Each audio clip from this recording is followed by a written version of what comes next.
Kabanata 1131. Parang humihingi ng tulong itong batang ito, pabirong sabi ni Roscoe. Maghintay muna tayo. Gusto kong makita kung sino ang darating para iligtas siya. Lahat ay tumingin kay Sebastian, at ang kanilang mga ekspresyon ay parang nanonood ng isang payaso. Sa lahat ng dakilang pamilya ng Wonderton na naroroon, walang naniwala na kaya niyang baguhin ang sitwasyon. Sabihin mo kay Romulus na bumaba siya dito at makita ako. Utos ni Sebastian ng malamig sa transmission opal. Tingnan mo ang batang ito. Parang. Akala niya kayang utusan si Ginoong Hackbart. Parang hinahanap na niya ang gulo. Ang mga tao ay tumango bilang pagsang-ayon. Si Romulus Hackbart ang may-ari ng Silver Moon Restaurant at siya rin ang patriyarka ng pamilyang Hackbart. Hindi sila kabilang sa apat na prestihiyosong pamilya ngunit itinuturing pa ring isang kilalang angkan. Kahit ang mga patriyarka ng apat na prestihiyosong pamilya ay magpapakita sa kanya ng kaunting paggalang. At gayunpaman, naglakas loob si Sebastian na utusan si Romulus na bumaba at makita siya. Ito ay isang gawa ng walang pakundangang kay-abangan. Orson, sinabi ng malamig, plano ko lang sanang sirain ang iyong cultivation base at putulin ang iyong mga braso't binti. Pero ngayon na ininsulto mo si Ginoong Hackbart, kahit ang mga Diyos ay hindi ka na matutulungan. Ang mukha ni Damant ay napuno ng pag-aalala. Hindi siya makapaniwala sa mga salita ni Sebastian dahil wala rin siyang ganong impluwensya. Lahat ay lumalabas na sa kanyang kontrol, at kahit gaano pa man niya gustong tumulong, siya ay lubos na walang kapangyarihan. Tiningnan niya ang masa ng kalmado na parang ang kanilang mga pang-aasar at banta ay mga tunog na nasa likuran lamang. Ang kanyang mga mata ay kumikislap ng matatag na kumpiyansa na para bang siya ay naghihintay ng isang tao. Ilang sandali ang lumipas, isang lalaking nasa katanghaliang gulang na nakasuot ng mag-agarang suit ang nagmadaling lumapit na may takot na nakaukit sa kanyang mukha. Ginoong Hackbart. Lahat maliban sa ilang mga miyembro ng pinakamataas na dakilang pamilya ay mabilis na nagbigay galang. Talagang bumaba si Ginoong Hackbart. Posible bang tinawag siya ng batang ito? Nagpalitan ng mga tingin ng pagkabigla at pagkalito ang mga tao. Agad na sumigaw si Gaius, imposible yan. Nagkataon lang yan. Paano naman makakapunta si Ginoong Hackbart sa kanya, loser siya. Anong nangyayari? Nagtanong si Romulus ng may pangangailangan. Ginoong Hackbart, ganito ang sitwasyon. Itinuro ni Orson si Sebastian at malamig na sinabi, pumasok ang batang ito ng walang imbitasyon at sinubukang guluhin ang seremonya ng paglagda. May lakas pa ng loob na hilingin na bumaba ka at kausapin siya. Nakakagalit. Malapit na akong kumuha ng tao para patayin siya bago siya itapon. Pagkatapos, humarap siya kay Sebastian at tinukso, hoy, bata. Ngayon na nandito na si Ginoong Hackbart, bakit hindi mo subukan ulit ang matigas na aktong iyon? Romulus, hindi ako nirespeto ng aso mo. Paano mo siya parurusahan? Biglang sumigaw si Sebastian, at ang kanyang boses ay puno ng awtoridad. Romulus ay nayanig sa takot. Kamakailan lamang, ipinaalam sa kanya ni Stephanie sa pamamagitan ng transmission opal na dumating na ang kataas-taasan at inutusan siyang bumaba kaagad. Sa sandaling iyon, naramdaman niya na ang tumutugma sa paglalarawan ay si Sebastian. Hindi pa nauunawaan ni Orson ang bigat ng sitwasyon. Nang marinig niya si Sebastian na tinatawag siyang aso, nagalit siya ng labis. May gusto ka bang mamatay, ha? Mga gwardya. Hilahin siya palabas at bugbugin siya hanggang sa mapunor. Lahat ay tumingin kay Sebastian na parang wala na siyang pag-asa. Kung lumuhad na lang siya at humingi ng tawad nang dumating si Romulus, baka may pag-asa pa siya. Pero patuloy pa rin siyang sumisigaw, at ngayon talagang inis na si Romulus. Ang tanging kapalaran niya ngayon ay matalo at mapaluhod. Huminto kayo. Nang malapit ng kumilos ang mga gwardya, sumigaw si Romulus sa kanila na huminto. Pagkatapos, binigti niya ng malakas na sampal ang mukha ni Orson. Mr. Hackbart, maling tao ang tinamaan mo. Dapat ang taunang iyon ang parusahan mo, hindi ako. Sa kanyang mga kamay na nakatikip sa mukha, nagsalita si Orson sa isang tinig na puno ng hinanakit. Pagkatapos niyang magsalita, sinampal siya ulit ni Romulus. Bulag na hanggal. Aayusin ko ito sa iyo mamaya. Pagkatapos, nagmadali siyang lumapit kay Sebastian at lumuhad. Isang karangalan na makilala ka, Mr. Wilder. Kabanata 1132. Alam ni Romulus na hindi pangkaraniwang tao si Sebastian, kaya tinawag niya itong Mr. Wilder. Lahat ng naruroon ay nagulat nang lumuhad siya, kabilang ang pamilyang Barry at si Layla, na nakatingin sa kanya ng may gulat. Naramdaman ni Damant ang agos ng pagkamangha. Noong akala niya na baka makatagpo ng problema si Sebastian, hindi niya inaasahan na mayroon pala itong lihim na pagkatao na kayang pumatumble kay Romulus. Ito ay lampas sa anumang maaari niyang asahan. Si Ginoong Hackbart ay lumuluhod sa harap ng batang iyon. Sino ba siya? Mabilis na lumapit si Orson at sumigaw, Ginoong Hackbart, nagkakamali ka. Isa lang siyang tamad at talunan. Bakit ka naman luluhod sa kanya? Romulus ay malapit nang mawalan ng pasensya nang lapitan sila ni Gaius at Bryn. Ginoong Hackbart, tama si Orson. Ang batang ito ay walang iba kundi isang talunan. Bakit ka luluhod sa harap niya? Tanong ni Gaius, naguguluhan. Anong alam mo? Sigaw ni Romulus. Nagpatuloy siya, kakatanggap ko lang ng balita mula kay MS Branch sa pamamagitan ng transmission opal na mayroon tayong kilalang bisita sa restaurant na labis na nagagalit at inutusan akong bumaba agad upang ayusin ito. Maliwanag na si Ginoong Wilder ang bisitang tinutukoy. Paano mo siya nagawang tretuhin ng ganitong kawalang galang? Ano? Lahat ay napahinto sa gulat. Si Stephanie ay sinasabing katulong ng Supreme One, at ang kagalang-galang na bisita na. Binanggit niya ay maaaring siya mismo o isang taong kasing tanyag. Lahat ng mata ay tumingin kay Sebastian, na nakatayo na may mga kamay na nakalapat sa likod, naglalabas ng hangin ng mayabang na kataasan. Siya na ba talaga ang malaking tao? Ang mga ekspresyon ng lahat ay halo ng pagdududa at kuryusidad. Imposible. Walang paraan. Itinuro ni Gaius si Sebastian at sinabi, ang batang ito ay walang iba kundi isang tamad at talunan. Walang paraan na siya ang malaking tao. Uminit ang galit ni Romulus. Ginoong Blanc, mas mabuting mag-isip ka muna bago ka magsalita. Dahil ikaw ang tagapagmana ng pamilyang Blanc ay hindi ibig sabihin na maaari mong hindi respetuhin si Ginoong Wilder. Mag-ingat ka, o baka magdulot ka ng problema sa iyong pamilya. Tumawa si Gaius. Kung siya ang kagalang-galang na bisita na binanggit ni MS Branch, tiyak na hindi ko siya gagambalin. Pero tiyak na hindi siya si Ginoong Hackbart. Sa tingin ko, nagkamali ka. Hindi magsisinungaling si MS Branch tungkol dito, sagot ni Romulus na may pang-iinsultong pagubo. Sinabi ba niya sa iyo kung sino ang kagalang-galang na bisita?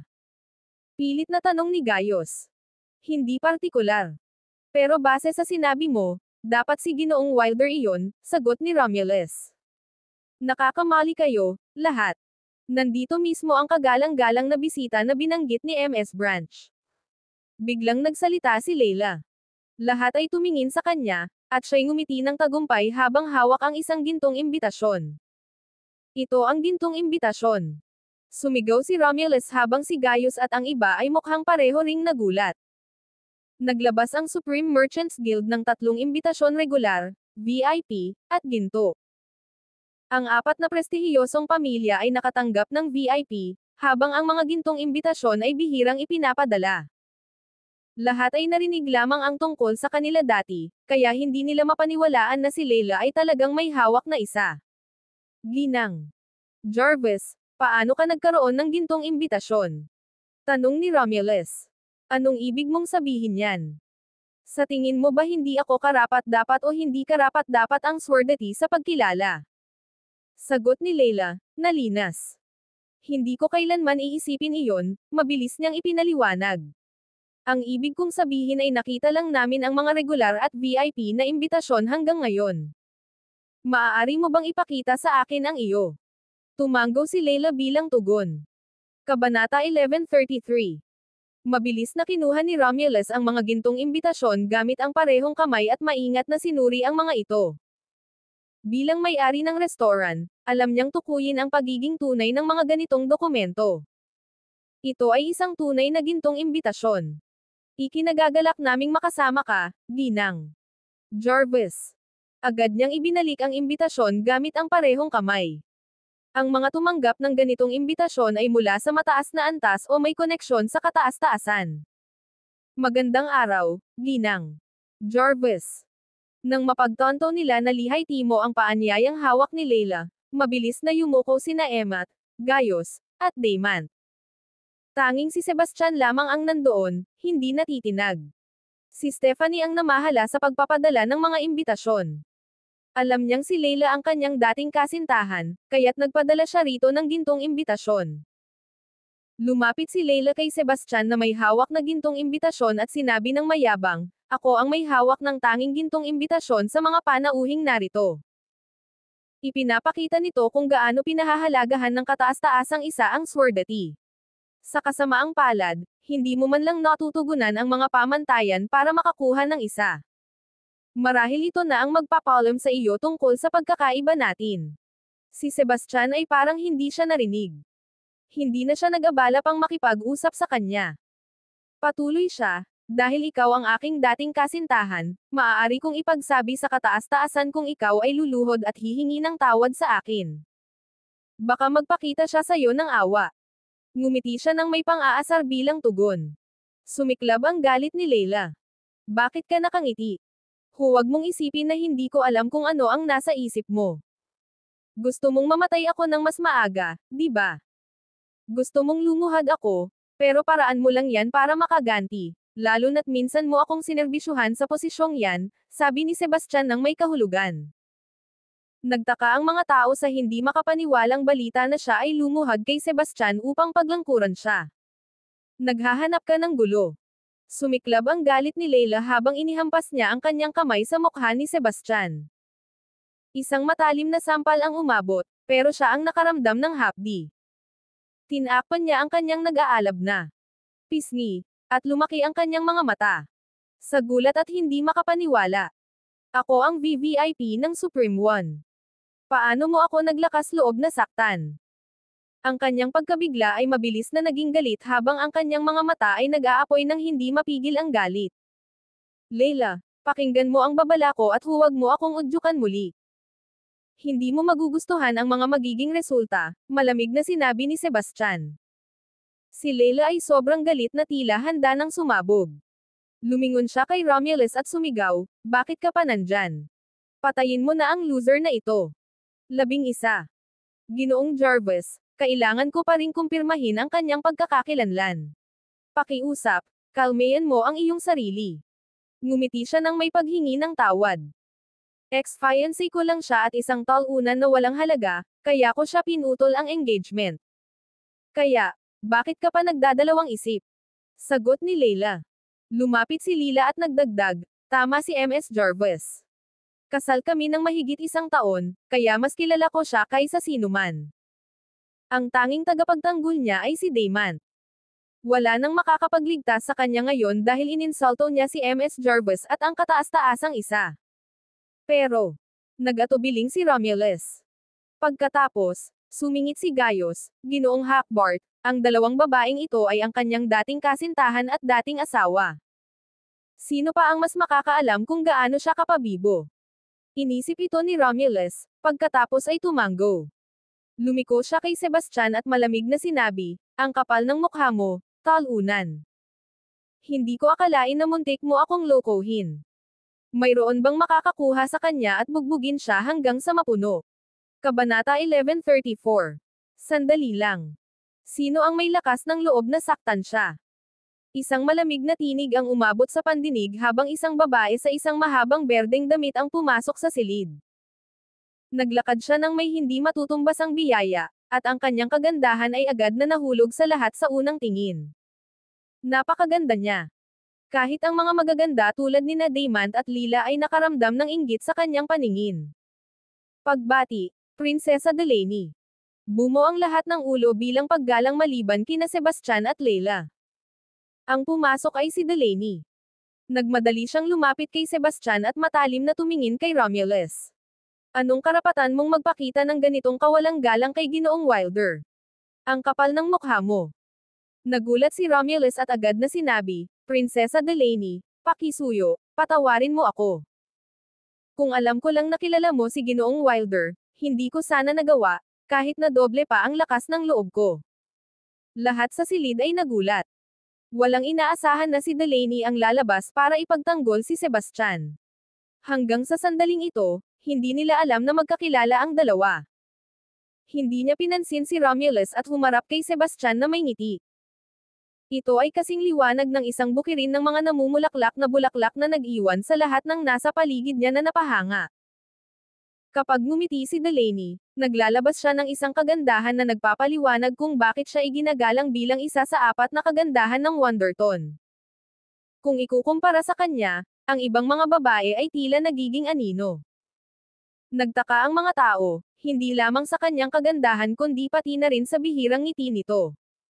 Si Delaney ay kilala bilang Ice Princess dahil sa kanyang malamig na asal. Marami na ang nakakita sa kanya, ngunit kakaunti lamang ang nakaranas ng init ng kanyang ngiti na nakatuon sa isang lalaki. Gaius ay nakaramdam ng matinding selos nang makita iyon. Agad siyang humakbang pasulong at sinabi, "Prinsesa Delaney, talo lang siya. Bakit mo siya pinagtatanggol?" Itinaas ni Delaney ang kanyang kamay at sinampal si Gaius. "Anong karapatan mong tawaging loser si Ginoong Wilder? Sinong nagbigay sa'yo ng lakas ng loob?" Ang kanyang boses ay matalim at puno ng nakamamatay na intensyon na nagpadala ng panginginig kay Gaius, na ang mukha ay pamatla. "Talagang magandang pagpapakita ng kapangyarihan, Prinsesa Delaney." Isang tinig na punong-puno ng pangmarkang paywa asar ang Iris sa katahimikan habang humakbang si Layla pasulong at hinarap ang titig ni Delaney ng walang takot. Bagaman siya ang tagapagmana ng Swordati, maaaring nag-aalangan siya kay Delaney noon. Ngunit ngayon, sa gintong imbitasyon, ito ay nangangahulugang paggalang ng Supreme Merchants Guild para sa Swordati. Kaya, kahit na nasa harap ni Delaney, nakaramdam ng lakas ng loob si Layla. "At sino ka?" Matigas na tanong ni Delaney. Itinaas ni Layla ang kanyang baba ng may pagtutol. "Ako si Layla Jarvis, tagapagmana ng Swordati. Isang simpleng tagapagmana ng Swordati ang may ganang makipag-usap sa akin sa ganitong paraan. Saan mo nakuha ang iyong lakas ng loob?" Tanong ni Delaney nang may katigasan. "Ito." Itinaas ni Layla ang gintong imbitasyon at inalog ito sa harap ni Delaney na may mapagmalaki at mapanghamak ng ngiti. "Sa ngayon, ito ang nag-iisa sa ganitong uri sa kwarto. Sa tingin mo, karapat-dapat na ako ngayon?" Nagulat si Delaney at humarap kay Sebastian. Siya ang tanging tao sa silid na nakakaalam ng kanyang tunay na pagkatao, kahit na hindi niya alam ang tungkol sa relasyon nito kay Layla. Bukod sa mga miyembro ng Swordati at ilang mga dayuhan, walang nakakaalam tungkol sa kanyang pakikipag-engage kay Layla. Ipinaliwanag ni Sebastian, "Si Layla at ako ay minsang naging engaged." Sa wakas, naintindihan na ni Delaney ang lahat. Layla ay humalaklak. "Sebastian, dati kang kasintahan ko, pero lahat iyon ay nasa nakaraan na. Huwag mong isipin na makikibahagi ka sa aking tagumpay. Kailangan ba niyang ibahagi ang iyong kaluwalhatian?" Hindi napigilan ni Delaney ang pagtawa doon. Kabanata 1135. Malapit na magsimula ang seremonya ng paglagda. "Maghanap tayo ng mauupuan," sabi ni Sebastian kay Delaney. Pagkatapos makipagdiborsyo kay Lila, tinanong ni Stephanie kung balak niyang ipatigil ang seremonya ng paglagda. Pero nagpasya siyang ipagpatuloy ito bilang paggalang sa kanilang mga taon na magkasama. "Tigil dyan." Harangin ni Layla ang daraanan ni Sebastian. Agad na dumilim ang mukha ni Delaney. "Ginang Jarvis, ano sa tingin mo ang ginagawa mo?" Itinuro ni Layla siya at malamig na sinabi, "Katatapos lang niyang sampelan ako, at hindi ko ito palalampasin." Bago pa makapagsalita si Delaney, itinaas ni Sebastian ang kamay upang pigilan siya. Tumingin siya kay Layla at tinanong, "Ano ang gusto mo?" Layla ay ngumisi ng may pang-aasar. "Hayaan mong sampelan kita bilang ganti, at saka magmakaawa ka sa akin." Tumawa si Sebastian sa kanyang mga salita. Pagkatapos, siya'y ngumiti ng may pang-aasar. "Sa buong buhay ko, isang babae lang ang tumama sa akin." Tumingin si Delaney sa kanya nang may gulat. Hindi siya makapaniwala na may isang katulad ni Sebastian, isang lalaking may ganitong antas na minsang sinampal ng isang babae. Gusto niyang malaman kung sino iyon. Kung ganoon, Ako na ang pangalawa, sagot ni Leila habang itinaas ang kamay upang hampasin siya. Akala mo ba karapat-dapat kang ikumpara sa kanya? Pang-asar ni Sebastian at nahuli ang kanyang pulso sa kalagitnaan ng pag-swing bago siya itapon palayo. Sa isang mabilis na galaw, sinampal niya ito ng malakas sa mukha. Halos natumba si Leila. Hinawakan niya ang kanyang namamagang pisngi sa hindi makapaniwalang paraan habang dahan-dahan niyang naibalik ang kanyang ulirat. Ang kanyang mga mata ay napuno ng galit habang tinignan siya ng masama. Maglakas loob ka pang saktan ako ulit. Bakit hindi ko gagawin? Malamig na sagot ni Sebastian. Kung patuloy kang magdudulot ng gulo, hindi lang slap ang makukuha mo sa susunod. Umabot sa sukdulan ang galit ni Leila. VVIP ako sa Supreme Merchants Guild. Ang pagsampal sa akin ay parang pagsampal sa mukha ng Supreme One. Humakbang si Em at pasulong. Tama si Ginang. Jarvis. Ang kataas-taasang isa ang tanging hindi katutubong monarka ng kaharian ng Windwalker. Kilala siya sa kanyang mga tagumpay sa militar. Maging ang hari ay nagpapakita ng paggalang sa kanya. Sa gintong imbitasyon na iyon, malinaw na may malaking kahalagahan si MS Jarvis sa Supreme One. Ngunit, naglakas loob ka pang sapakin siya ng paulit-ulit. Ipinapakita nito ang iyong kawalang galang sa kataas-taasan. Tumanggo si Roscoe bilang pagsang-ayon. Prinsesa Delaney, seryoso ka bang nag-iisip na labanan ang kataas-taasan dahil sa batang iyon? Delaney ay tungkol ng magsalita, ngunit ang titig ni Sebastian ay pumihil sa kanya. Lumingon siya kay Leila at tinanong, alam mo ba kung paano mo nakuha ang gintong imbitasyon? Siyempre, alam ko. Ang Supreme One ang nag-ayos para may magpadala nito sa akin, sagot niya ng mayabang. Hindi niya mapigil ang magpakawala ng isang mapanlikhang tawa. Anong nakakatawa? Tanong niya ng galit. Sebastian ay ngumisi ng may pang-asar. Sa totoo lang, makikinig ka sa akin. Nakuha mo lang ang gintong imbitasyon na iyon dahil dati kang kasintahan ko. Alam ni Stephanie iyon, kaya siya nagpadala sa iyo ng isa. Sa tingin mo ba talagang dahil sa pagkakaalam mo kay Prinsesa Delaney ay magiging malaking tao ka? Si MS Branch ang nagpadala sa akin ng gintong imbitasyon dahil sa iyo. Sa tingin mo ba talaga na ikaw ang Supreme One? Leila ang suminga. Itinulak siya ni Sebastian at naglakad ng may layunin patungo sa pangunahing bulwagan. Ang espasyo ay puno ng mga mesa at upuan, ngunit lahat ng mata ay napapatingin sa marangyang trono sa gitna.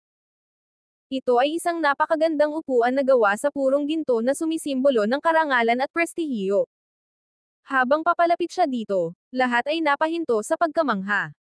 Bago pa man siya makaupo, sumabat si Leila, maglakas loob ka pang umupo dyan, Sebastian. Bakit hindi ko gagawin? Sagot niya. Sabi niya ng malamig, ang trono na iyan ay nakalaan para sa kataas-taasang isa.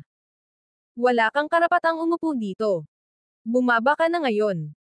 Idinagdag ni Emma, huwag mong isipin na dahil kakilala mo si Prinsesa Delaney ay maaari kang kumilos ng ayon sa iyong gusto.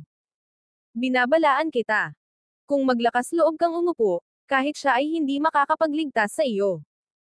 Sumigaw si Roscoe, kung gusto mong mamatay, huwag kaming isali. Magagalit ang kataas-taasang isa kung uupo ka dyan, at tayo lahat ang magdurusa sa mga kahihinatnan. Bumaba ka na ngayon. Pinilit ni Damon si Sebastian, talagang hindi ka dapat nakaupo dyan. Bumaba ka, please. Kabanata 1136. Bumaba ka na. Ang sigaw ay parang kulog na pumutok sa hangin. Bilisan mo at bumaba ka. Ang pangalawang sigaw ay mas matindi pa. Isang koro ng mga galit na tinig ang sumama upang ipag-utos kay Sebastian na bumaba na mula sa trono. Naramdaman ni Damon ang matinding pangangailangan habang nakatayo siya malapit. Alam na alam niya ang kanyang pabigla-biglang ugali. Ang pag-upo sa trono na iyon ay hindi lamang makaka-offend sa lahat ng naruroon kundi magpapakita rin ng hayagang kawalang galang sa kataas-taasan. Ang mga kahihinatnan ay tiyak na magiging nakamamatay. Sa isang tiwala at ngiting-ngiti, itinuturo ni Sebastian ang gintong trono. Ang upuang ito ay para sa akin. Kung hindi ako maupo dito, magiging bastos na hindi ko pahalagahan ang iyong kabutihang loob. Sumagot si Trevor ng may pang-aasar, sino sa tingin mo ikaw? Ang trono na yan ay para sa kataas-taasang isa. Sinusubukan mo bang sabihin sa amin na ikaw yon? Oo, tama ka. Ako ang kataas-taasang isa na lagi mong sinasabi, proudly na sinabi ni Sebastian. Ang kanyang ekspresyon ay puno ng kumpiyansa at katiyakan. Grabe. Sinasabi niyang siya ang kataas-taasang isa. Ang kapal ng mukha. Napakakawawang talunan. May lakas ka pang magpanggap bilang kataas-taasang isa. Kahit si Prinsesa Delaney hindi ka matutulungan, sigaw ni Brin. Ang tono niya ay puno ng paghamak at pagdududa. Tama ka. Ang pagpapanggap bilang kataas-taasang isa ay isang seryosong krimen, isa na karapat-dapat sa parusang kamatayan. Wala nang makakapagligtas sa'yo ngayon. Lumingon si Layla kay Delaney, na nag-e-enjoy sa palabas mula sa malayo. Prinsesa Delaney, ipagtatanggol mo pa rin ba siya? Mabilis na pinaalalahanan siya ni Gales. Prinsesa Delaney, lumampas na siya sa hangganan sa pagkakataong ito. Sa kabila ng iyong pagiging maharlika, hindi mo siya maaaring palampasin sa pagkakataong ito. Kung umabot ito sa hari, siya'y papatayin. Ngumiti si Delaney ng bahagya at sinabi, mag-relax ka. Hindi ako makikialam sa pagkakataong ito. Sige, gawin mo ang gusto mo. Ano man ang mangyari, wala akong kinalaman dito. Itinutok ang daliri kay Sebastian, sinabi ni Gaius ng tuwid, narinig mo ba, yun, talunan. Wala na ang pinakamalaking taga-suporta mo sa likod mo. Anong lakas ng loob mong tumayo dyan? Oo. Bumaba ka rito, lumuhad ka, at humingi ng tawad. Tapos, hintayin mo ang hatol ng kataas-taasang isa. Sigaw ni Brin. Tumingin si Lila kay Sebastian, malamig ang kanyang tingin. Para sa ating nakaraan bilang magkasintahan, ililigtas kita sa huling pagkakataon. Bumaba ka lang, lumuhad, at humingi ng tawad sa lahat. Sasabihin ko ang maganda tungkol sa iyo at tutulungan kitang makahanap ng paraan palabas. Pagkatapos, humarap siya sa mga tao.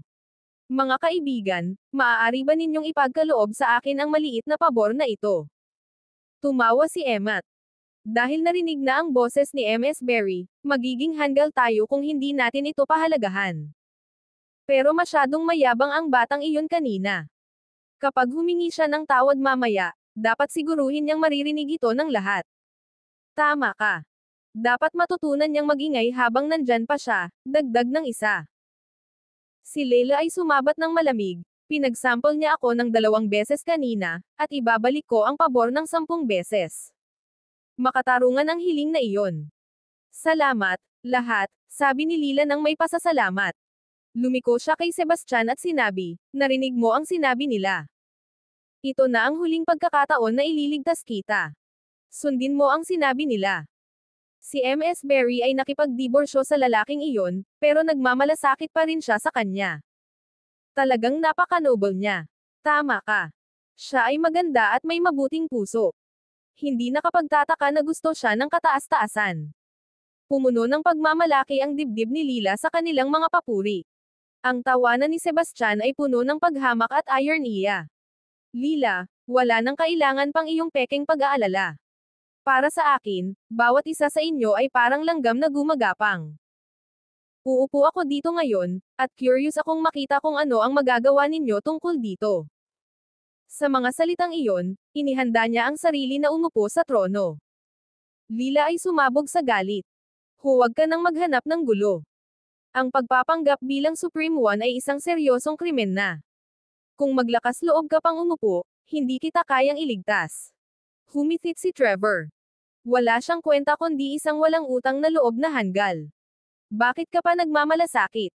Hayaan mo na siyang maghukay ng sariling libingan. Mr. Wilder, hindi ka talaga pwedeng umupo dyan. Pakiusap, bumaba ka, pakiusap ni Damon nang may pangangailangan. Kailangan kong umupo dito, sabi ni Sebastian habang umuupo siya sa gintong trono. Pinaloob niya ang kanyang mga binti at tinignan ang silid ng may malamig na tingin. Kabanata 1137. Ano ba? Ang kapal ng mukha ng batang ito na umupo. Naghahanap ba siya ng gulo? Patay na ang batang ito. Wala nang makakapagligtas sa kanya ngayon. Layla ay ngumisi at tumayo sa harap ng karamihan.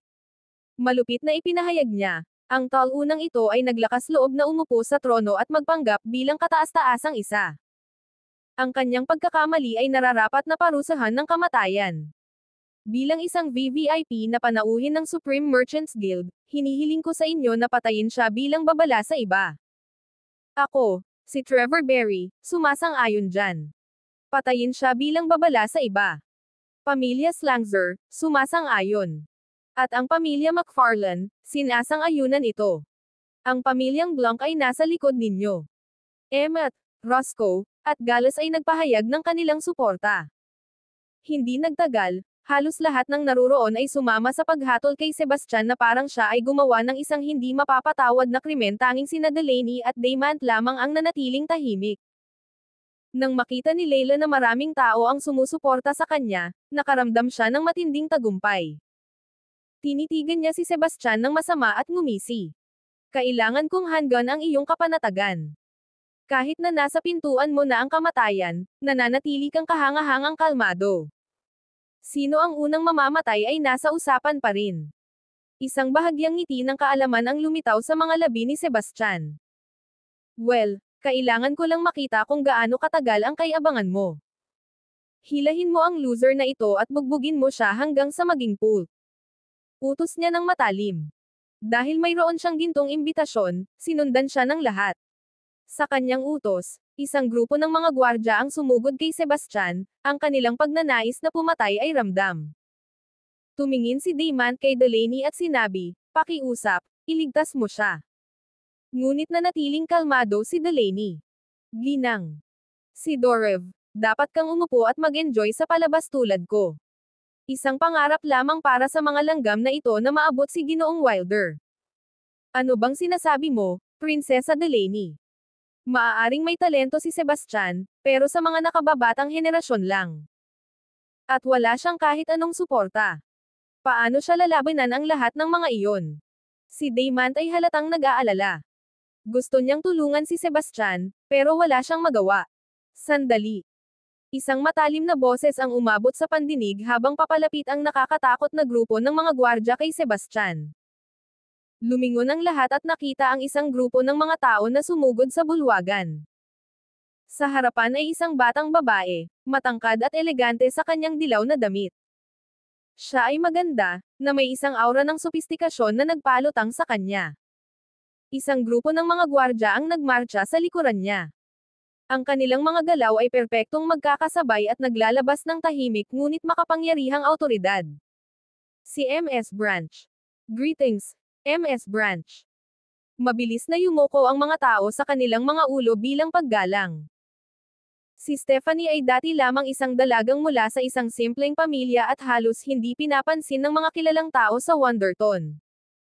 Pero siya na ngayon ang katulong ng kataas-taasang isa. Bagaman tila mababang titulo lamang ito, siya ang kumakatawan sa kanya. Kahit ang pinakamataas na patriarka ng malaking pamilya ay kailangang magpakita ng paggalang kapag nakita siya. Ang kanyang mga mata ay nakatagpo ng kay Sebastian sa isang tahimik na pagbati, pagkatapos ay humarap sa masa at nagtanong, anong nangyayari dito? Mabilis na humakbang si Gaius Pasulong. MS Branch, dumating ka sa tamang oras. Ang batang ito ay naglakas loob na magpanggap bilang kataas-taasan. Balak na naming ipapatay siya bilang babala sa iba. Nagpapanggap na Supreme One. Ang tingin ni Stephanie ay napadako kay Sebastian ng may pag-iisip. Lumapit si Brain at sinabi, MS Branch, yang talunang yan na nakaupo doon. Nagpanggap siyang kataas-taasang isa at naglakas loob pang umupo sa trono. Ito ay isang di mapapatawad na pagkakasala. Kabanata 1138. Nakaramdam si Stephanie ng kakaibang halo ng galit at katatawanan matapos marinig ang mga taong ito na nagmamalupit sa Supreme One. Nang hindi napansin ang anumang kakaiba, tinigasan ni Brain ang kanyang tingin kay Sebastian, na nakaupo pa rin. Nandito na si MS Branch, at nandyan ka pa rin. Bumaba ka rito, loser. Isang matalim na sampal ang narinig nang matapos siya sa kanyang pangungusap. Lahat ay napahinto sa kanilang sinasabi. Hinawakan niya ang kanyang namamagang pisngi at tumitig kay Stephanie nang may pagdududa. Sumigaw siya, bakit mo ako sinampal? Bulag ka na parang paniki. Karapat-dapat ka sa ginawa ko. Malamig na sagot ni Stephanie. Ikaw. Itinuturo ni Brin si Stephanie, at ang buong katawan niya ay nanginginig sa galit. Ngunit nang makita niya ang mapanlikhang tingin sa mga mata ni Stephanie, agad niyang ibinaba ang kanyang kamay. Alam niyang si Stephanie ay maaaring isang katulong lamang, ngunit sa likod niya ay nakatayo ang kataas-taasang isang kapangyarihang hindi niya pananggahasang saktan. Si Gaius ay hindi pa rin nakakaalam sa sitwasyon, kaya itinuturo niya si Sebastian at nilaglagan, tingnan mo kung ano ang ginawa mo kay MS Branch. Wala ka bang kahihiyan? Bumaba ka rito at humingi ka ng tawad sa kanya. Muling itinaas ni Stephanie ang kanyang kamay at sinampal siya. Ginang. Branch, para saan ito? Siya'y naguguluhan sa pagitan ng galit at pagkagalit. Lumiko siya sa madla at itinuro si Sebastian.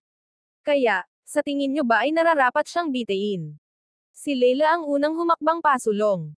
Oo naman. Napaka-arogante niya, tinitingnan tayong lahat na mababa, at naglakas loob pang magpanggap bilang kataas-taasan. Karapat-dapat siya sa pinakamabigat na parusa. Tumanggo si Leila bilang pagsang-ayon. Tama si Ginang. Jarvis. Kahit na siya ang aking ex-asawa, masyadong seryoso ang kanyang mga krimen ngayon para mapatawad. Sabay na tumanggo sina Emmett at Roscoe. Tama iyon. Ang paglapastangan sa kataas-taasang isa ay nagdudulot ng parusang kamatayan. Kailangan siyang bitayin. Patayin siya. Ang mga tao ay nagsimulang sumigaw ng suporta para sa pagpapatupad kay Sebastian. Ngunit, nanatiling nakaupo si Sebastian sa kanyang trono. Pinanood niya ang kanilang ingay na may nakangiting-ngiti habang ang kaguluhan ay tila halos nakakatawa. Isang takot na Daimant ang nagsabi, Sebastian, pakiusap, bumaba ka at humingi ng tawad kay MS Branch. Siya ay isang mabait na tao. Sigurado akong bibigyan kanya ng paraan para makalabas. Ngumiti siya ng bahagya at sinabi, Ginang. Si Dorev, salamat sa iyong pag-aalala, pero halos hindi ako nag-aalala sa karamihan ng mga walang kwentang tao na ito. Hindi mo ba ito sinasang-abunan? Stephanie. Ang kapal ng mukha. Napakawalang galang. Emmett ay galit na itinuturo si Sebastian. Anong karapatan mong tawagin si MS Branch sa kanyang unang pangalan? Napaka-presumptuous niyan. Manahimik ka. Sigaw ni Stephanie at naglakad patungo sa kanya. Itinaas niya ang kanyang mga kamay at nagbigay ng dalawang malalakas na sampal. MS Branch, bakit mo ako sinaktan? Naramdaman ni Emmett ang agos ng galit at nadama ang pagkadismaya.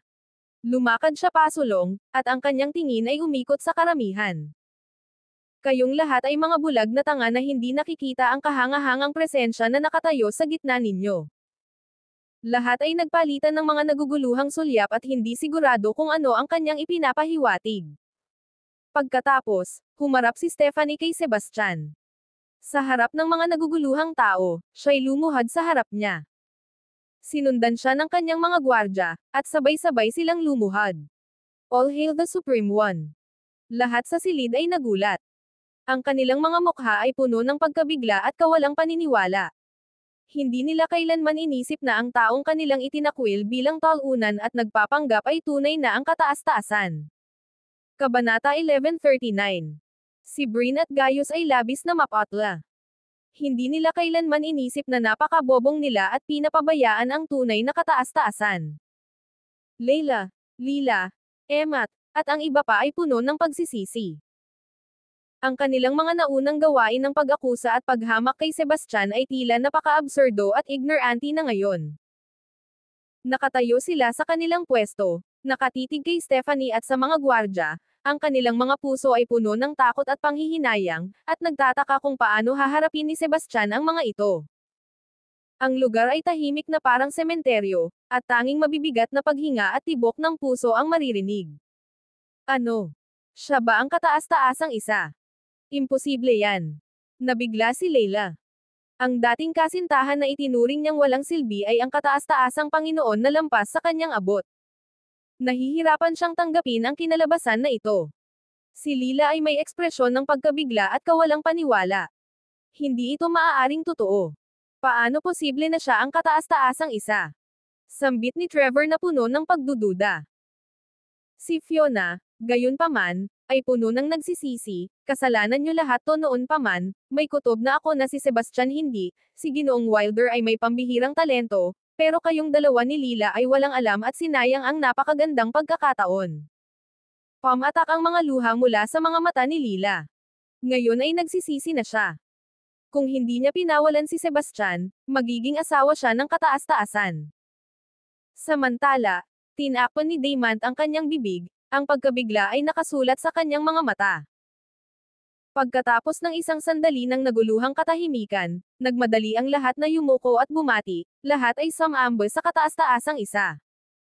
Agayes, Brain, Trevor, Emmat, at ang iba pa ay mapatlo mula sa takot at panginginig. Bumangon, lahat. Sabi ni Sebastian tinitingnan si Stephanie at ang iba pa. Salamat, kataas-taasang isa, sila'y nagpasalamat at tumayo. Gayunpaman, ang iba ay nanatiling nakaluhod at hindi naglakas loob na tumayo, nanginginig sa takot. Paulit-ulit nilang ininsulto si Sebastian at nais pa siyang patayin. Ngayon, sila'y nalulunod sa pagsisisi. Lumingon sa lahat, malamig na sinabi ni Stephanie, kayo'y isang grupo ng mga mangmang na tanga. Paano nyo naglakas loob na insultuhan ang kataas-taasan? Supreme One, nagkamali kami. Hindi namin alam ang iyong pagkakakilanlan, kung hindi, hindi sana namin naglakas loob na disrespektuhin ka. Takot na sabi ni Gaius. Brain na may pag-aalala ay sumingit, Sublime One, pakawalan niyo po kami. Napagtanto na po namin ang aming pagkakamali. Habang nagsasalita sila, gumapang sila kay Sebastian, hinawakan ang kanyang mga binti, at nagmakaawa ng awa ng labis. Umalis kayo. Sinipa sila ni Sebastian palayo. Pareho kayong patuloy na nanggugulo sa akin at gusto pang patayin ako. Hindi kayo mapapatawad. Stephanie, hilahin mo sila palabas at putulin ang isang braso ng bawat isa. Pakawalan niyo kami, kataas-taasang isa. Pakiusap. Ang nag-aalalang sigaw ng mga kapatid na Blanc para sa awa, ngunit walang ipinakitang kabaitan si Sebastian. Iginuhit niya ang kanyang braso, at hinailan ni Stephanie ang mga kapatid palabas. Supreme One, ano ang dapat naming gawin sa mga taong ito? Tanong niya, itinuturo ang mga natitirang tao. Baliin ang isang braso ng bawat isa sa kanila na gustong pumatay sa akin kanina para magsilbing halimbawa, malamig na utos ni Sebastian. Ano? Pumutol ng isang braso. Ang mga tao sa lugar ay nanginginig sa takot. Bagaman ililigtas ang kanilang mga buhay, magiging may kapansanan sila na may isang kamay lamang. Supreme One, pakawalan niyo po kami. Patuloy na nagmamakaawa ang mga tao, humihingi ng tawad, ngunit hindi malambot ang puso ni Sebastian. Lila, bakit ka pa rin nalilito? Pumunta ka na at magmakaawa sa kanya. Paalala ni Trevor sa kanya. Pagkatapos ng ginawa natin sa kanya noon, tiyak na galit na siya sa atin ngayon. Hindi niya tayo patatawarin kahit magmakaawa pa ako. Neil shaking ang kanyang ulo, si Lila ay ngumiti ng may panghihinayang. Tinutulan ni Trevor, hindi, kabaligtaran ang sitwasyon. Sa kabila ng pagiging napakahusay na tao niya, mas pipiliin pa rin niyang magpakasal sa ating pamilya. Ipinapakita nito na may malalim na damdamin siya para sa iyo. Basta't lapitan mo siya ng mahinahon, tiyak na mapapatawad ka niya. Lumiwanag ang mga mata ni Lila, at nilapitan niya si Sebastian. My Lord, patawarin mo ako. Nagkamali ako. Pakiusap, patawarin mo ako, at magsimula tayong muli. Kabanata 1140. Sebastian na may kalmadong tinig ay nagsabi, Lila Berry, binigyan kita ng maraming pagkakataon noon. Mula nang magpakasal ako sa pamilya mo mahigit isang taon na ang nakalipas, hindi ka kailanman naging maganda sa akin.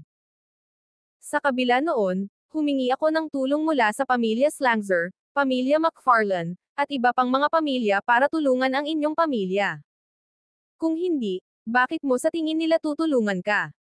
Alam ni na Emmet at Roscoe na tinutulungan ng kanilang mga pamilya ang mga berries sa utos ng Supreme Merchants Guild, pero hindi nila alam na utos pala ito ni Sebastian. Mabilis silang gumapang patungo kay Sebastian. Supreme One, ang aming mga pamilya ay sumusunod sa iyong mga utos at tumutulong sa mga berries. Karapat-dapat kami sa kaunting pagkilala para doon. Pakisuyo, Maawa ka at palayain mo kami sa pagkakataong ito. Hindi namin alam ang tungkol sa iyong alam ang tungkol pagkakakilanlan, kung hindi, hindi namin ito gagawin kahit pa may lakas kami na 100 beses na mas malaki. Tumanggo si Sebastian. Sige, palalagpasin ko na lang ngayon, pero hindi na sa susunod. Salamat, kataas-taasang isa. Nagpasalamat at yumuko sina Emmett at Roscoe sa kasiyahan. Yamakap kay Sebastian, pinisil ni Lila ito sa kanyang dibdib at sinabi sa isang malandi na boses, Sebastian, napagtanto ko na mali ako. Patawarin mo ako kahit isang beses lang, okay?